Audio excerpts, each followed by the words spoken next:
Hello दोस्तों, एक बार फिर से आपका स्वागत है आज की हमारी नई वीडियो में। आज हम इस वीडियो में बात करने वाले हैं फिरोज शाह तुगलक के जीवन को लेकर। तो चलिए पूरी जानकारी आपको बताते चलें। अगर आप तुगलक काल की जानकारी रखते होंगे तो आप फिरोज शाह तुगलक का इतिहास भी थोड़ा बहुत जानते होंगे, क्योंकि फिरोज शाह को इतिहास का सबसे ज्यादा धर्मार्थ तथा बेवकूफ शासकों में से एक कहते हैं। वहीं बात करेंगे इनके जन्म और शुरुआती जीवन को लेकर। तुगलक वंश का तीसरा शासक फिरोज शाह का जन्म सन 1309 में दिल्ली में हुआ था।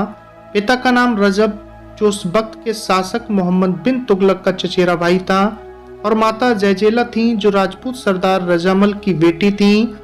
फिरोज का बाल्यकाल बेहद ही सामान्य रहा। उसे पढ़ने लिखने में कोई रुचि नहीं थी तथा अपने पिता के साथ हथियार खाने में घूमने में बहुत ही आनंद आता था।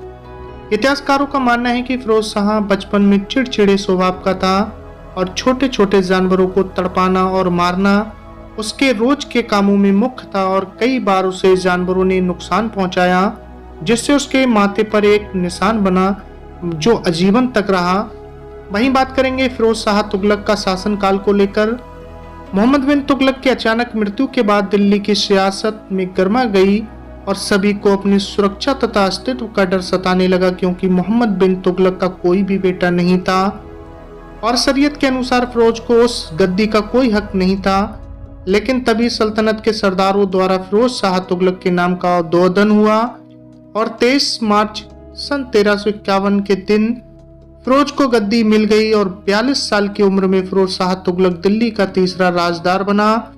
वहीं बात करेंगे दिल्ली की जमीन ने न जाने कितने सिर फिरों को गद्दी पर बैठते हुए और मिट्टी में मिलते देखा, और फिरोज शाह भी उनमें से एक हैं। तुगलक के शासनकाल में कुछ ऊंची मीनारों के अलावा कुछ भी बेहतर नहीं हुआ, बल्कि हिंदुओं का संहार और धर्म परिवर्तन, बलात्कार तथा दास प्रथा जैसी कुरीतियों का विस्तार हुआ है।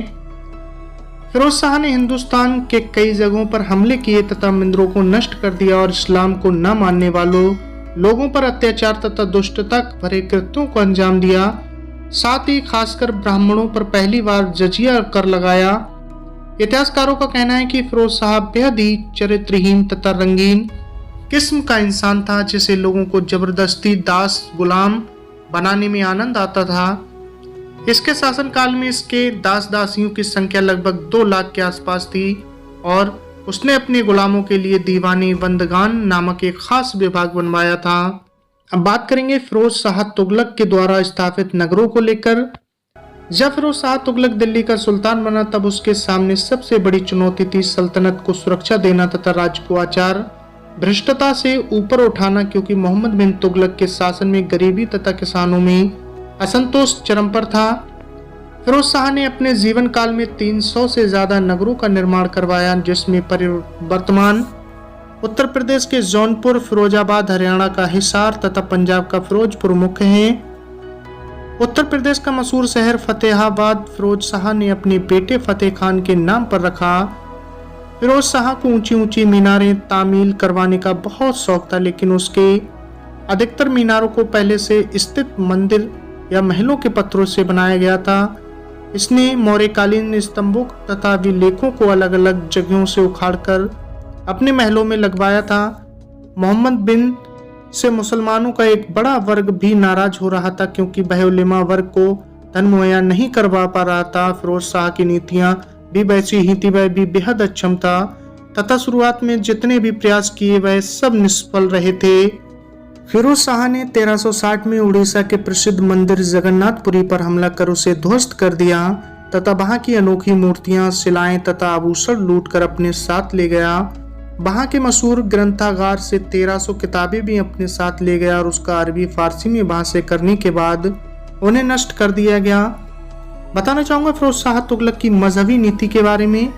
इतिहासकारों के द्वारा फिरोज शाह को कट्टर इस्लामिक और अन्य धर्मों का घोर विरोधी प्रवृत्ति का इंसान कहा जाता है, क्योंकि फिरोज शाह अपने मंत्रिमंडल में मुसलमानों को ही नियुक्त करता था। हिंदू तथा अन्य संप्रदाय के लोगों से चिढ़ और ईर्ष्या रखता था, साथ ही उन्हें धर्म परिवर्तन करने के लिए मजबूर कर देता था।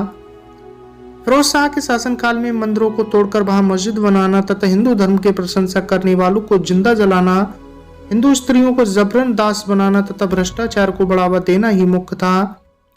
कुछ इतिहासकारों का मानना है कि फिरोज शाह के समय में थोड़ा बहुत विकास भी हुआ, लेकिन उसके राजनीतिक अयोग्यता से उसका धनागार कभी भी भर नहीं सका।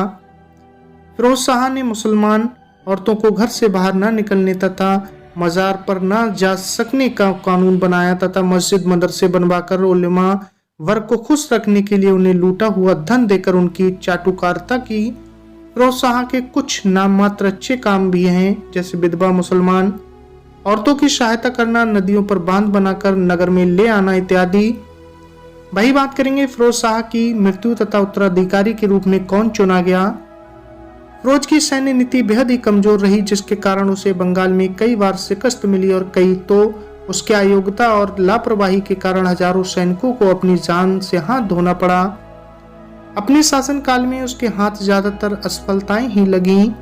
फिरोज शाह तुगलक के उत्तराधिकारी के रूप में उसका पोता तुगलक शाह नियुक्त हुआ, लेकिन 19 फरवरी 1369 को कुछ लोगों ने तुगलक शाह की हत्या कर दी और उसके चचेरे भाई अबू बकर को सुल्तान घोषित कर दिया गया। फिरोज शाह तुगलक अपने अंतिम दिनों में अनेक रोगों से ग्रसित हो चुका था। उसके ही काल में उसके सभी बेटों की हत्या कर दी गई थी और 1388 ईस्वी में फिरोज शाह तुगलक की मृत्यु हुई तथा उसे दिल्ली के औज खास परिसर में दफनाया गया। इस घटना के बाद फिरोज शाह तुगलक का बेटा नसीरुद्दीन मोहम्मद शांत नहीं बैठ सका और कुछ लोगों के साथ खुद को सुल्तान घोषित कर लिया और अबू बकर पर हमला कर उसे बंदी बना लिया, लेकिन नसीरुद्दीन इन लड़ाइयों के कारण बीमार पड़ गया तथा 1394 में उनकी भी मृत्यु हो गई। नसीरुद्दीन के मरने के बाद उसका सबसे छोटा बेटा महमूद तुगलक वंश का आखिरी सुल्तान बना तथा इन मुसलमान विदेशी आक्रांताओं को बड़ी मात्रा में हिंदुओं के विद्रोह का सामना करना पड़ा। तो दोस्तों, कैसी लगी आपको मेरे द्वारा दी गई जानकारी फिरोज शाह तुगलक के जीवन से संबंधित। अगर आपको ये वीडियो पसंद आए तो नीचे दे कमेंट्स बॉक्स में अपनी राय जरूर साझा करें।